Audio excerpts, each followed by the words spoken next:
What's up everyone, I am Jason C, and today on The Mash and Drum, I am proud to highlight one of my favorite local distilleries here in Columbus, Ohio called High Bank. These guys are doing some incredible finishes with their lineup of a brand called Whiskey War. Soon they will be releasing these two beauties that you see in front of me with this really nice velvet bag. They're both unique, they're both delicious, so let's check out High Bank Distillery here on The Mash and Drum.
So High Bank Distillery Company was founded by four partners and Columbus residents, Jordan Hellman, Adam Hines, Calvin Jones, and Jeff Ireland. Now, Adam Hines and Jordan Hellman began the working relationship between their two companies in 2014.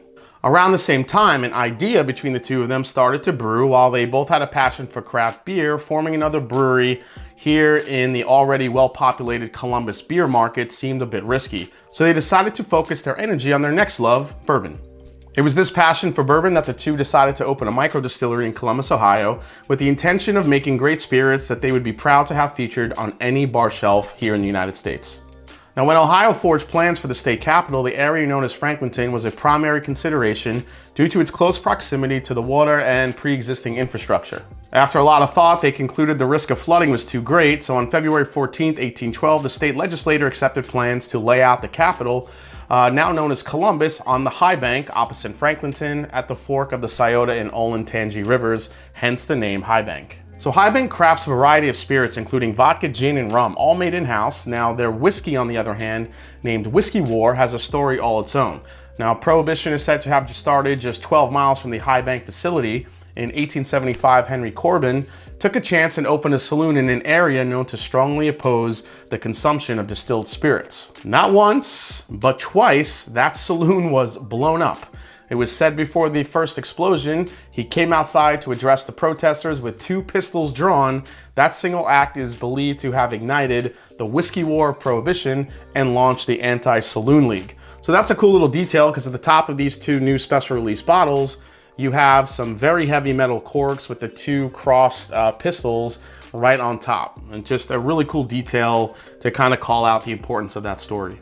Now, High Bank in general has their flagship 88 proof Whiskey War, which is great in cocktails. They have a Midnight Cask, which is a blend of whiskey and port wine, and their barrel proof Whiskey War for those like me who want some fuller flavors. Now, they've also had a double oaked special release, and now these two beauties right here.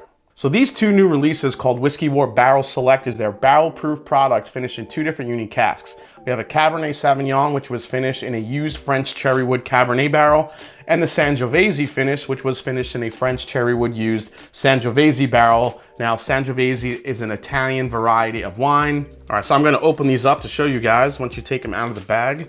It's a really pretty bottle. It's a nice white label. As I said earlier, the cork on this thing is just really heavy. And there you go. Those are the two. Comes in these nice velvet bags. I will leave these on the side. Now, both of these were from the same batch of Whiskey War Barrel Proof, which had an age of 3 years, and then were finished in those secondary wine casks for additional 8 months, for a total age of 4.5 years on both of these whiskeys.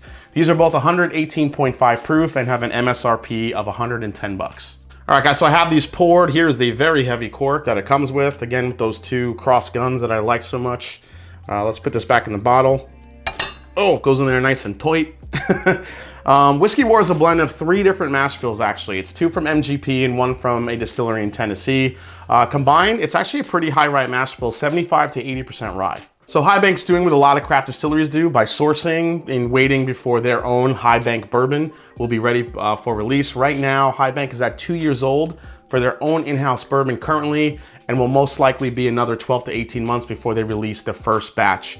So stay tuned if you live in Columbus or you're interested in some High Bank bourbon. All right, so let's try the first batch, which is the Sangiovese. Now, there's only gonna be 240 bottles of these releasing November 3rd, 2020, with pre-orders starting Tuesday, October 27th of next week. So let's go to the nose, see what we get here.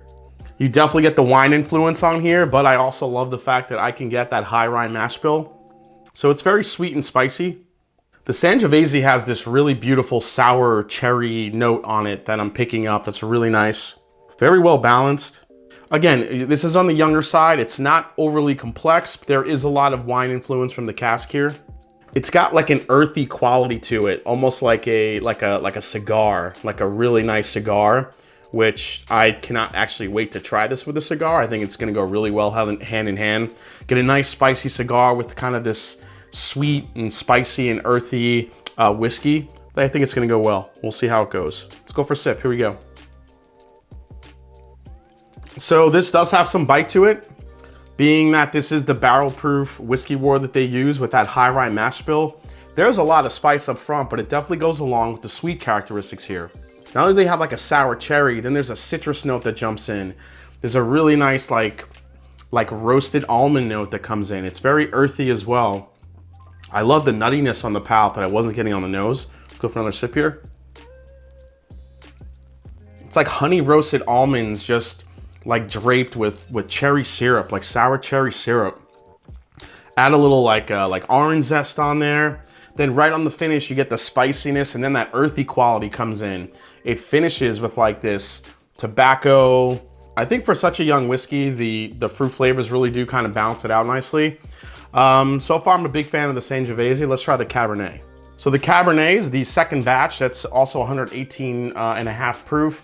Again, only 240 bottles of these. Now the Cabernet Sauvignon bottle will launch for online pre-orders on Black Friday with a pickup date of December 3rd. So let's try the Cabernet. Wow, very different on the nose. Yeah, very different. While the Sangiovese has more of sour cherry grape, you really get that wine cask sense on the nose.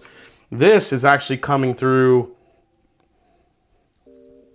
like you get maybe more barrel influence on this. There's a little bit more of like a dusty barrel, like wine warehouse or a bourbon warehouse type nose on it.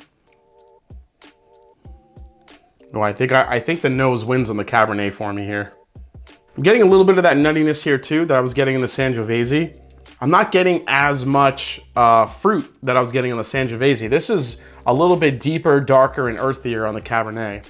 So yeah, you're still getting a lot of fruit on this one as well, but I'm getting like more like apricots, a little, maybe a hint of like a rich, like a strawberry, like our overripe strawberry.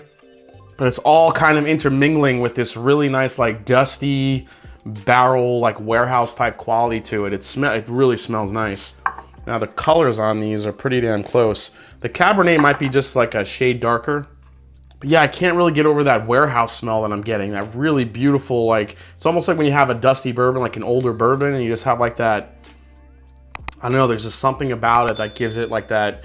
It's an earthiness, but it's more of an oak profile where you get some really nice ultra aged oak. There's definitely some sweet oak in here. You do get the spice coming through, but not nearly as much as you do on the Sangiovese. Let's go for a sip, here we go. Oh wow, that is, oh, this is changing up a little bit here. So all up front, You just smack with some fruits, the grape, like that brandy. It's almost like a fine brandy on the palate. Very viscous too. Again, it's at barrel proof, so it does hang on the palate. Nice spiciness in the front of the palate as well. Once this hits mid palate though, this really goes to kind of a little bit of a darker place here. There's like a roasted like chestnut aspect to it that's just beautiful on this one.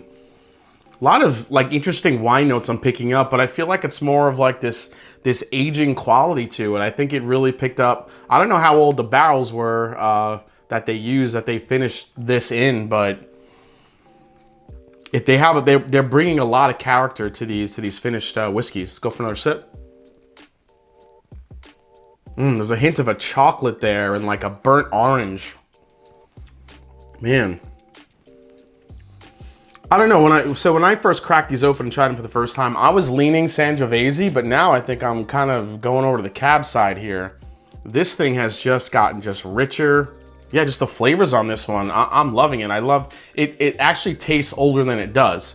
The Sangiovese, I think definitely you could taste the youth in a little bit more, whereas this Cabernet one tastes like an older, more mature type of whiskey. One last sip. Yeah, that's good. If I had to characterize both of these, I think the Sangiovese, you have an opportunity to pair some really good stuff with it and just, you know, sit there and sip it a little bit sweeter. I definitely still believe that'll be a good cigar bourbon. Whereas the Cabernet, that is one that's like, this is like a dessert whiskey. You pour that at the end of the night, sit in front of a fire, sip on it. You get the spice, you get the sweet. So some really nice little chocolate note in there, a little burst of chocolate. It's very syrupy. What can I say? High Bank really did a great job with finishing their whiskeys. I don't think they left them in too long. I don't think they left them in too little. I think it got enough of the effects of that finishing barrel to both complement the barrel finish and also the whiskey itself. I will leave the links down below in the description of the video if you want to go and check out the website, check them out. You could pre-order. I will be giving away some samples of these on one of my next live streams, so stay tuned if these sound pretty interesting and you guys want to try some. All right, well, I hope you enjoyed this review on the Master and Drum. As we took a look at one of my hometown distilleries here in Columbus, Ohio, High Bank Distilling. Hope you enjoyed it. If you did, hit that subscribe button below. Please hit that like button. If you haven't yet, follow me on Instagram and follow me on Twitter. Let me know if you've had High Bank, if you're out there in Columbus, Ohio, you've been there. Are you excited for these? What do you think of that distillery? Are there any other distilleries I should be checking out here in Ohio? And as I always say, it's not about the whiskey, it's the people you share it with. So cheers. I'm gonna have some more of this Cabernet one. Take care, everybody.